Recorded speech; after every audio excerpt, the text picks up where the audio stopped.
Because of Joe Biden, I spend a lot of time in courts, federal, state, city. And tomorrow I'll be attending another Biden-inspired federal appeals court argument on presidential immunity in Washington, D.C. Of course, I was entitled as President of the United States and Commander-in-Chief to immunity. I'm entitled to immunity. Every president has immunity, especially one that did the job I did. I did a great job. And I wasn't working for myself. I was working for the country. I wasn't campaigning. The election was long over. Wasn't campaigning.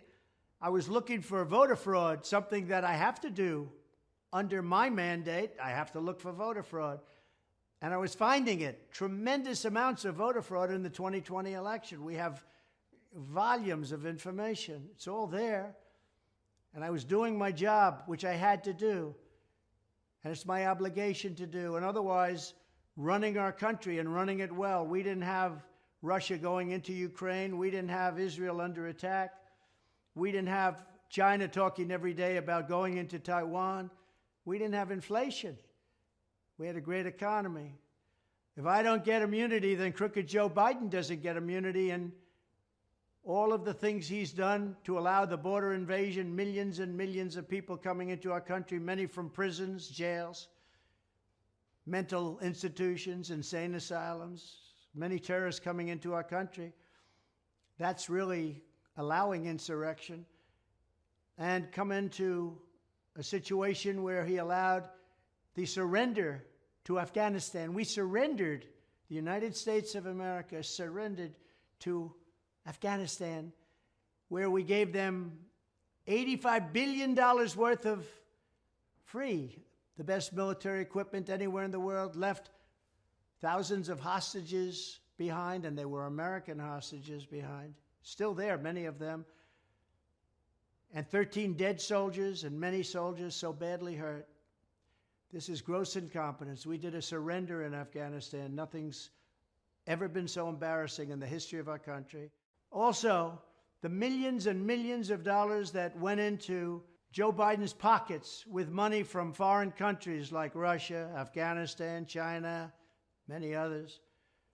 I mean, Joe would be ripe for indictment. So you're saying that Trump shouldn't get immunity, but Joe Biden would? I didn't do anything like he did. I ran a great country. This guy's gotten $3.5 million from the mayor of Moscow's wife. What's that all about? And that's the least of it. One of the reasons he's so soft on China is because he received a lot of money from China, and he's afraid to do anything about it or say anything because he knows. He's afraid to say, we have a Manchurian candidate in Joe Biden. We have to get him out. By weaponizing the DOJ against his political opponent, me, Joe Biden has opened a giant Pandora's box. As president, I was protecting our country and doing a great job of doing so, and the historians will be saying that. They already are.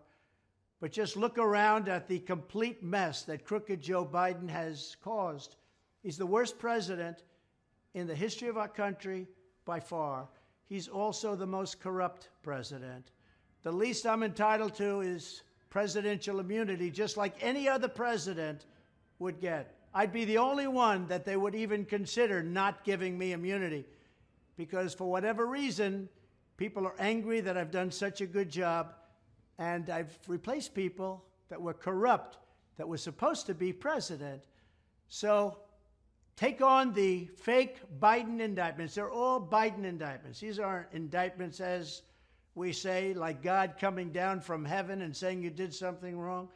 These were indictments given and pushed by Joe Biden. And he told his DOJ to do it. Don't believe anything else. He told his DOJ to do it. Go and indict him because he's losing badly in the polls, so badly that he figures this is the only way that he can win. The only problem is that thus far, it's pushed us way up in the polls, higher than anybody's ever been, actually, because people see it's a scam and they see it's a persecution, and they don't like it when it comes to anything, but certainly not when it comes to a president. They're running a political campaign in a dirty way, even worse than they did previously. And frankly, it's never happened in our country before. It only happens in third world countries or banana republics. They're using their Department of Injustice to go after his political appointment. And this is all him, 100% him. He's the one that told them to do it, and they obey his orders.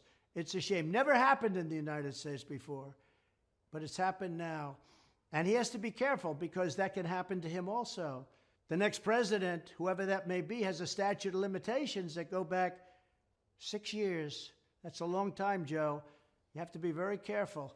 We have to guard and protect our country. We have to do what's right for our country.